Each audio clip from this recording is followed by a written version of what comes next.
Borough Market 係倫敦歷史非常悠久嘅市集之一，除咗街市乾貨，仲有各種美食攤檔，係好多倫敦旅客必去嘅掃街景點。咁我哋食咗啲乜？第一個要講嘅就係呢個蘑菇意大利燉飯，見住佢落咗超多芝士同蘑菇，鹹香味好重。佢嘅意大利飯嘅米粒食落有啲似糙米飯，鍾意芝士同蘑菇嘅一定要試啦。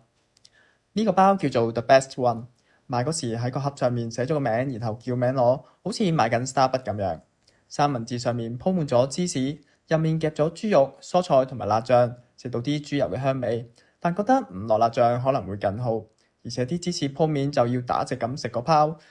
唔能夠好似普通漢堡包咁樣打橫夾住個包嚟食。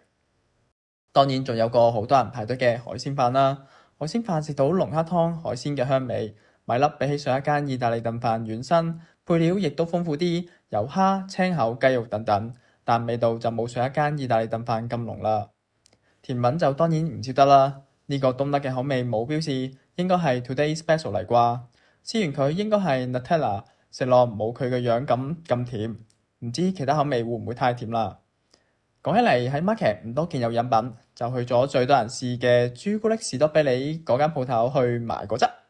買咗士多啤梨加檸檬水，偏酸，有啲士多啤梨味啦。仲有一個士多啤梨加蘋果加香蕉，飲落結過之前嗰一杯，冇咁酸。香蕉同士多啤梨兩隻味都出到，但係加埋就唔係好夾，蘋果味直情冇咗。下次想飲嘢可能要試下其他口味啦。